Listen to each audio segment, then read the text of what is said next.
A single fight scene from Solo Leveling can take up to 4,000 frames to animate. Some would argue that the animation carries the whole series, but we ain't here to argue all that. Today, we're ranking the top battles from both seasons, considering not just the visual spectacle, but the strategic depth and character development. From the Red Gate Dungeon to Jeju Island, we're determining which fights truly deserve to be called Solo Leveling's greatest.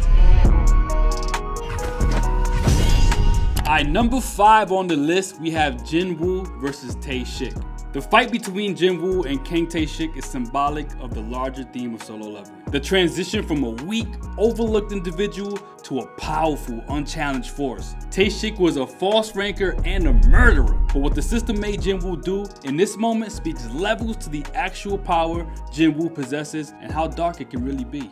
Number 4, Jinwoo versus Igris. Arise. Igris, one of the most memorable phases throughout the whole Solo Leveling series. This fight changed the entire series. You know they spent a lot of time on the fight when parts of it are in the intro. This gave us a glimpse of how fluid and epic the animation was going to be for the series of season 2. We thought Jinwoo's ability to constantly level up and get stronger was broken, but when he rose Igris from the dead, a fighter on par or maybe even stronger than Jinwoo at the time, we realized, whoa, there's really no limit to the strength Jinwoo can amass. Especially now knowing that the stronger the villain, the stronger his army will become.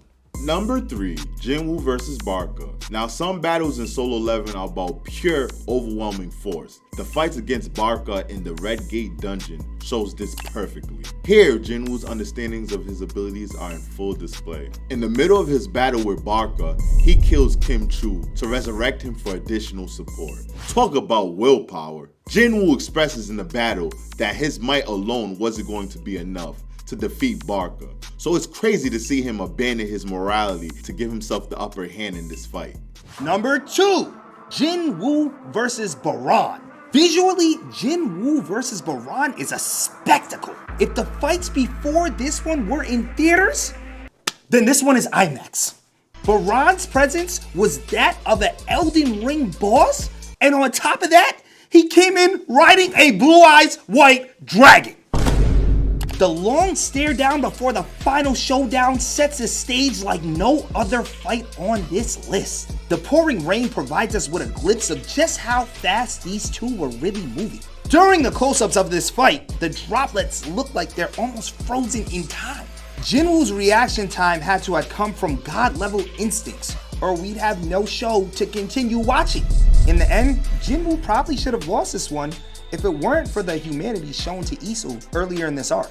Her care for Jinwoo provided him with the opening to finish Baran off. And now we're at number 1, Jinwoo versus Beeroo the Ant King. Jinwoo's evolution at this point of the story is something to truly marvel at. Unlike some of the other fights on this list, we never got to see how some of his previous enemies fared against some of the other S ranks or so-called strongest in the series. The Ant King was a different case. Beeroo off-screen's Godo, the leader of the Japanese forces, who the story already establishes to be him. And immediately after, destroys the Korean S-rank hunters in its base form. When Jinwoo finally arrives on the scene, we got what we could potentially be named as the anime fight of 2025. Beeroo began the fight with an unshakable amount of confidence, and to see him running for his life by the end was hilarious. This fight is the pure definition of Solo Leveling. Every second this fight went on, Jinwoo was leveling up, adapting, and becoming a freaking god. It makes you wonder, what is this man capable of? And what is the ceiling to his potential?